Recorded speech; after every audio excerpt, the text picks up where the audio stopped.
en faisant partie. Pour moi, c'était aussi un grand honneur d'être président de jury.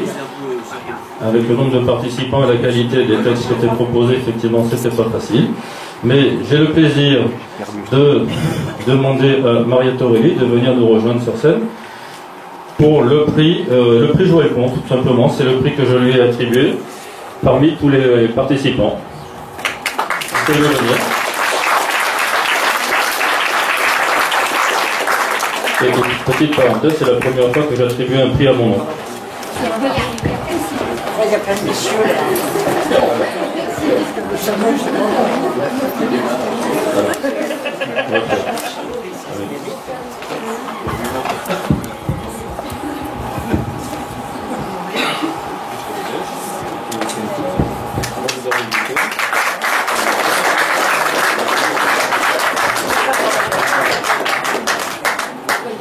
Oui, c'est fondu. Oui, ça c'est un canevas qui est très joli.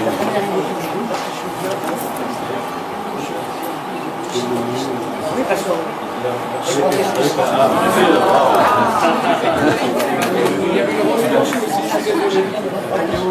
venez la chercher. Il y avait une rose pour votre fille.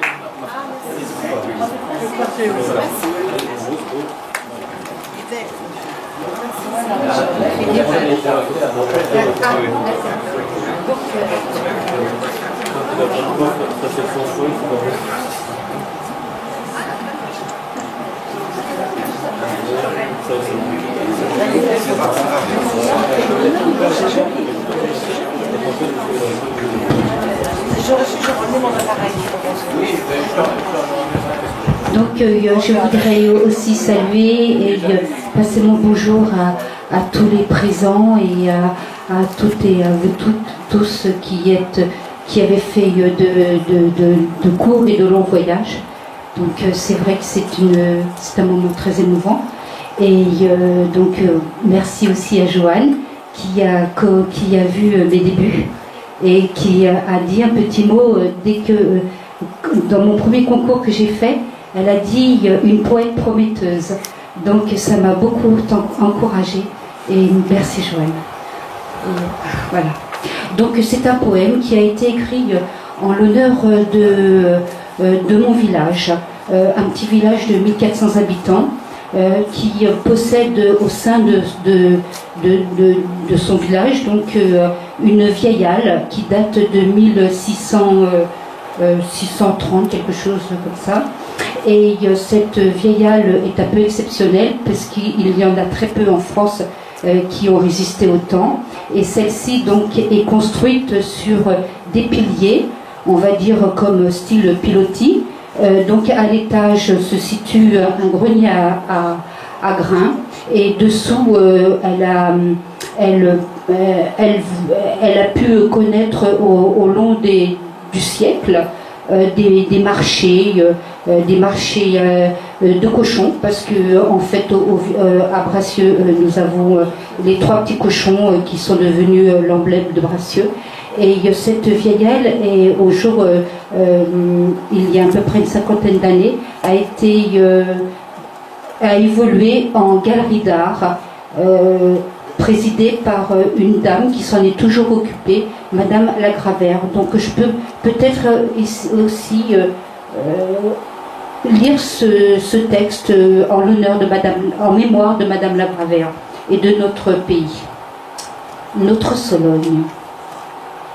Quelle exquise douceur d'écouter chaque été les plaintes de la halle avec son bois qui grogne.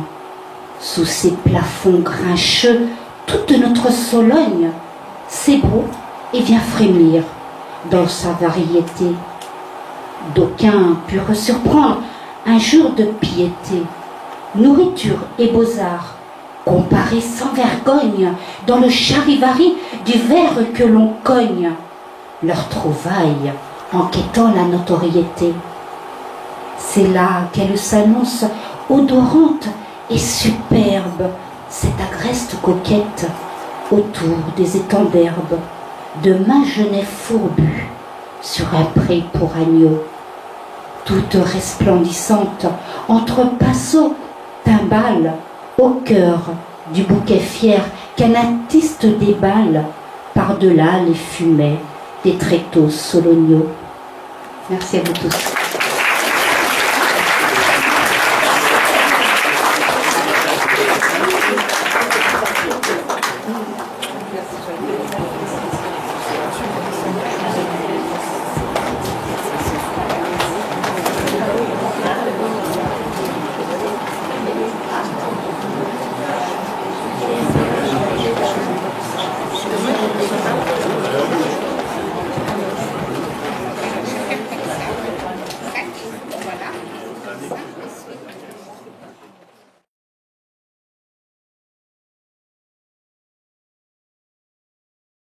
Donc j'espère que vous êtes tous bien installés le mieux possible. C'est vrai, nous sommes serrés, mais j'ai demandé c'est moi qui ai demandé au patron de nous mettre tous ensemble, parce que sinon c'est pas la peine. Je préfère que nous soyons un peu serrés. Bien sûr, c'est peut-être pas moins confortable, mais il faut que nous soyons ensemble, sinon ce n'est plus la poésie, mon simple ami.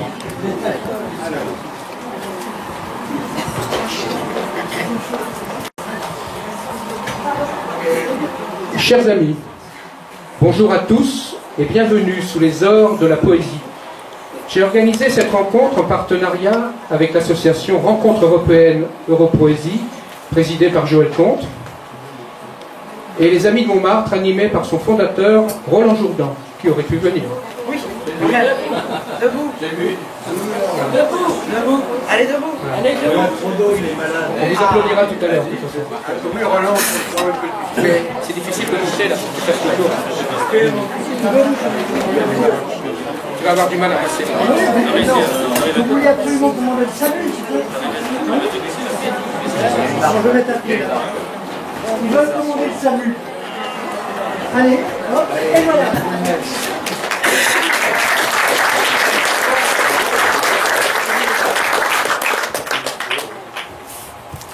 J'aime ces moments où la poésie porte véritablement son nom. C'est le cas aujourd'hui grâce à vous tous qui venez fêter cet événement qui est la parution d'un florilège poétique, un ouvrage exceptionnel de 720 pages recueillant les œuvres de près de 230 auteurs, des poètes pour la plupart, mais également des illustrateurs. Je pense à Nicole Durand, des peintres, je pense à Monsieur Souchon qui est quelque part. Suivez la moustache là-bas. Ouais. Et des peintres, des dessinateurs. Donc je suis ravi que chacun ait pu s'exprimer dans cet ouvrage. Oui, nous fêtons le 100e numéro du journal Assaja et nous sommes plus d'une centaine d'amis dans cette salle où chanta Édith Piaf.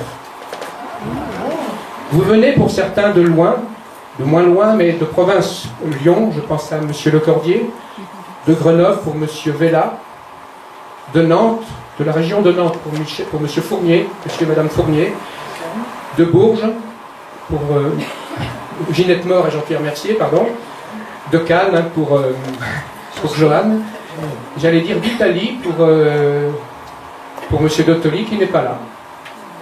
Il n'est pas arrivé du moins, il habite à côté, c'est curieux. Et également de Kabylie, Mohand Outar. Il est arrivé avant-hier pour être avec nous aujourd'hui. Voilà.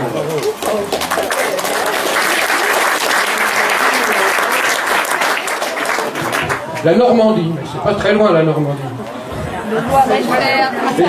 Et j'en oublie sûrement encore. Hein.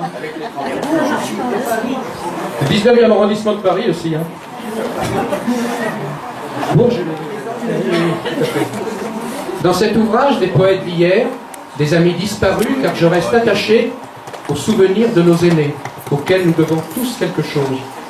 Je vous demanderai donc d'avoir une pensée respectueuse et fervente pour nos amis poètes disparus, dont Dominique Joie, qui aurait dû être des nôtres aujourd'hui.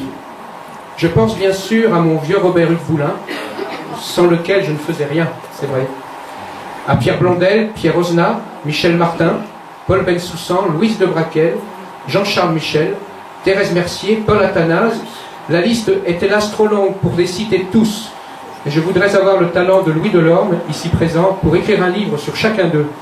Vous me pardonnerez de citer tous ces noms, mais personnellement, je leur dois la continuité de ma revue, par leur confiance et leur amitié. Je voulais évoquer également les poètes qui n'ont pu nous rejoindre pour raison de santé. Notre ami Anila Sansa, Gérard Cazé, Jean-Pierre Michel, Henri Henneman. Henri Henneman, fidèle chroniqueur du Cerf-Volant, qui reçut, il y a quelque temps, les insignes de chevalier de la Légion d'honneur. Merci en tout cas d'être venus si nombreux, partager ce moment festif de poésie, d'intelligence et d'amitié. Je salue la présence de représentants d'associations poétiques diverses, avant tout des poètes et des amis, avec lesquels je partage un idéal, la poésie. Je ne peux citer toutes leurs actions, toutes leurs distinctions. Je vais les citer par ordre alphabétique.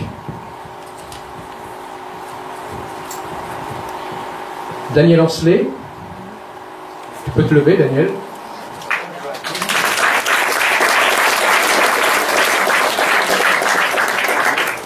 Président de la Sala, membre du comité de rédaction du Cerf-Volant, vice-président de l'Académie de la poésie française. Evelyne Audard, qui représente l'association poétique de la préfecture de police.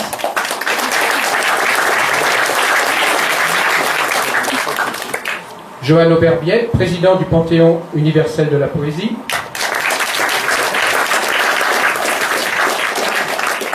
Yves Fred Boissé, infatigable poète, revuiste, conférencier.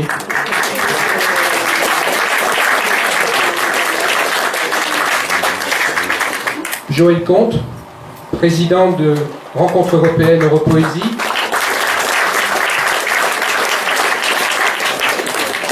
Le chien se promène. Ça me dérange pas. C'est détaché, oui. Mimi. Mimi. Là. Je termine. Président de Rencontre européenne Europoésie, qui découvre toujours dans ses nombreux voyages des poètes francophones qui nous rejoignent, dont aujourd'hui Morde ou tard. Comment on a fait ça? Alors je voulais citer Giovanni Dottoli, mais apparemment il n'est pas là. Giovanni Dottoli, qui est professeur de langue et littérature française à l'université de Bari, en Italie. Roland Jourdan, vice-président de l'Académie de la poésie française, qui anime avec moi et d'autres, notamment Brigitte de Morgan, la collégiale des Amis de la poésie à Montmartre.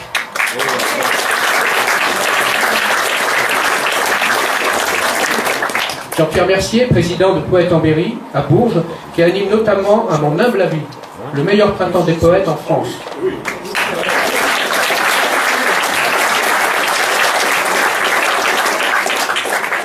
Michel Louvel, président de Poésie et Nouvelles en Normandie.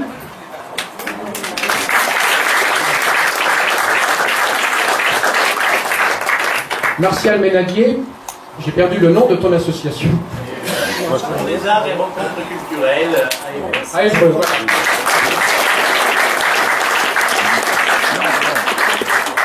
Rodrigue Milosi, violoniste premier prix du Conservatoire de Paris, animateur d'un quartet. Nous l'entendrons tout à l'heure. Serge Moreau, que j'attends, le pauvre, il est bloqué dans le train, le plus Montmartrois des Bourguignons, ou le plus Bourguignon des Montmartrois, qui est mon parrain à la République de Montmartre, un grand ami des Muses qui connut tant de poètes, dont Bernard Dimet.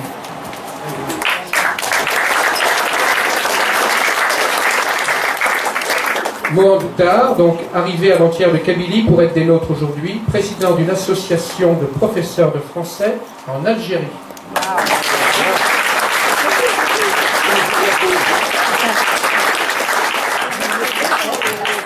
Yves Tarantic, que tout le monde connaît, je pense. Le fabuleux fabuliste, voilà.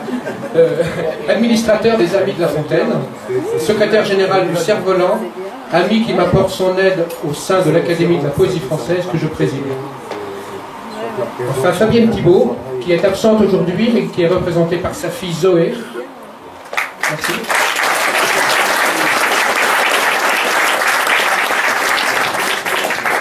Chanteuse québécoise que nous connaissons tous. Le programme aujourd'hui est basé, j'ai peut-être oublié des personnes et je m'en excuse parce que c'est vrai. Qui ai-je oublié? Mais non. Oui, mais c'est différent. Georges Frenentra va recevoir un premier prix tout à l'heure. Ah ouais, c'est pour ça. Ouais, merci. Pierre de la Galite, notre chanteur, oui, bien sûr.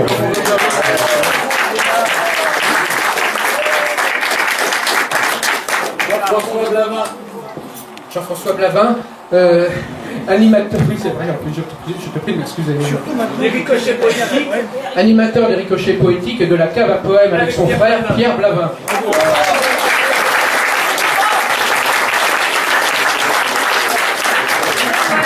Et tellement de poètes font des choses et des choses et des choses que j'en ai oublié encore, je suis sûr.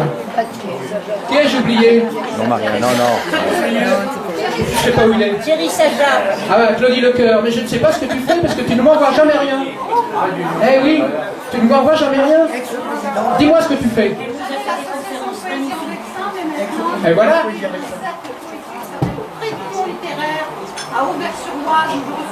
Je ne le savais pas. Je croyais que tu avais arrêté complètement le... Nous t'applaudissons, nous t'applaudissons.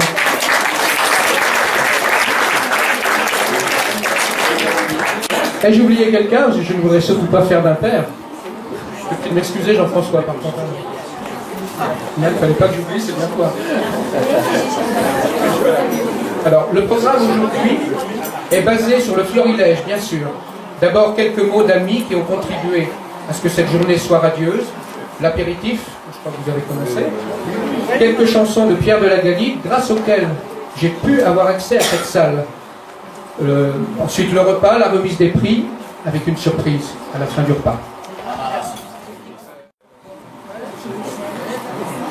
Enfin, c'est grâce à vous que nous avons pu organiser cette rencontre de poètes, grâce au florilège, sur le thème de lieux aimés. Pour les nombreux auteurs ayant participé au florilège, les livres sont à disposition, mais je pense que vous êtes venus quasiment tous les prendre. Si quelqu'un ne l'a pas pris, je vois Madame Plesséliac, je crois, n'a pas pris. Vous l'avez pris? D'accord. Pour les ouvrages supplémentaires, vous venez me voir, bien sûr, il y en a sur la scène, voilà. Que cette journée qui est la vôtre soit la plus belle. Donc je vais peut-être, avant, nous ferons la remise des prix vers la fin du repas, vers le dessert. Au préalable, nous remettrons le grand prix juste avant, là, juste après, là, dans quelques minutes. Et Joël remettra ses prix également, parce qu'il doit nous quitter à 15h. Ce qui me gêne un peu, mais nous n'avons pas le choix, il est retenu ailleurs, c'est ça. Mais au préalable, je vais vous lire la préface de l'anthologie. Il y a quelques remerciements donc au début de cet ouvrage aux auteurs qui ont contribué à ce que cette belle aventure poétique se réalise. Aux poètes et amis qui ont su me conseiller dans le choix des poèmes, aux amis de la poésie à Montmartre, à Frédéric Cassou, tu peux te lever Frédéric, qui a réalisé la couverture. Voilà. Nous avons eu quelques conseils également d'une amie provinciale, Céline. Joanne a fait une photo de toi. Jean-Pierre, merci, et moi. Céline Sureau, voilà. Merci. Merci à Frédéric, en tout cas, pour son aide précieuse. C'est fait. À Joël Comte en tant que président du jury du concours et pour son soutien jusqu'à la réalisation de ce projet. À Pierre Blavin pour ses précieuses relectures. À Dame Poésie, sans laquelle nous ne pourrions être ce que nous sommes.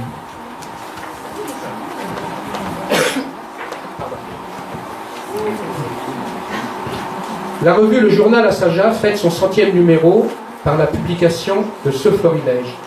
Un événement marquant dans le monde poétique d'aujourd'hui. Quand j'ai créé la revue en 1985, je voulais être libre, ne pas créer d'association pour la publier. Sans cette liberté, la revue n'aurait pu continuer son chemin jusqu'à ce jour. Et c'est avec le même état d'esprit, le même état de cœur, le même état d'entêtement, je dirais, que je continue cette diffusion.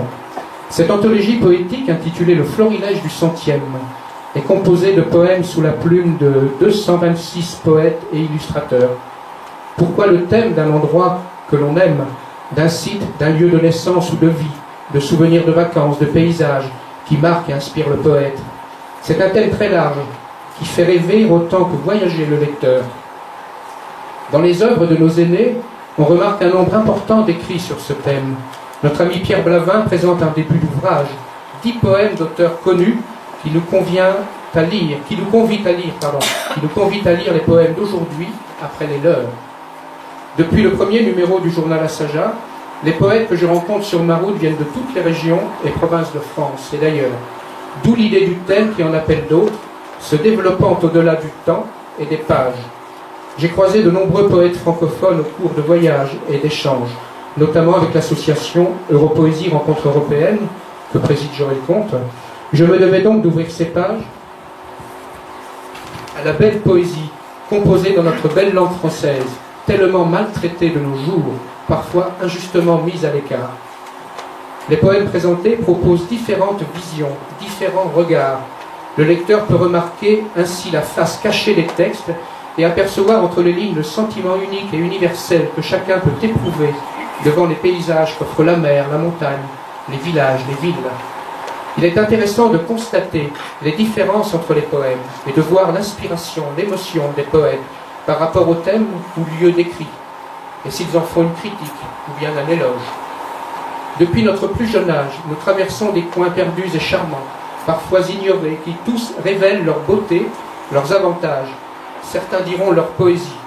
Mais ce terme est tellement utilisé, sans que celui qui le prononce en connaisse vraiment le sens, je pense à nos animateurs télé, que je reste souvent perplexe. La poésie, pour moi, se définit par la composition de poèmes en vers ou en prose, selon le style de chacun qui écrit comme s'il tirait de son cœur et de son esprit un fil relié à tous les temps, faisant apparaître sur la page, comme par magie, un poème, fruit de son émotion, de son coup de cœur. La poésie est un art littéraire jouant sur les sons, les rythmes, les images. Elle doit éduquer, éveiller les consciences et exprimer des sensations, des sentiments, des idées, en les associant, pour créer un monde harmonieux, parfois imaginaire et idéal. Les poètes ne sont pas les seuls artistes à exprimer le thème. Et pour compléter notre parcours, il est intéressant d'élargir vers d'autres domaines artistiques, comme la peinture. Dans cet ouvrage, vous retrouverez quelques reproductions de quelques toiles ou dessins. Sans rentrer dans un débat moral, la poésie se distingue de tous les arts littéraires par sa diversité même et ses multiples créations. Elle est lue, déclamée, véhiculée, partagée. Elle se veut le relais que chacun doit passer, parce qu'elle nous fait découvrir la vérité du langage, sa grâce, parce que le poète, dans sa mission, devient indispensable, et que cet art, dans toute sa noblesse, est la survie, la continuité de notre langue. Pour conclure, chers lecteurs, lisez ce florilège avec le plus d'humilité possible, pour vous donner un regard sur ce sentiment que chacun peut éprouver, à l'évocation d'un lieu aimé, ces lieux que nous pensons connaître parfois, mais qui gardent toujours leur part de mystère. C'est une manière de rendre hommage aux poètes qui mettent en valeur les campagnes et les villes qui ont eu le temps d'inspirer de grands esprits. Merci.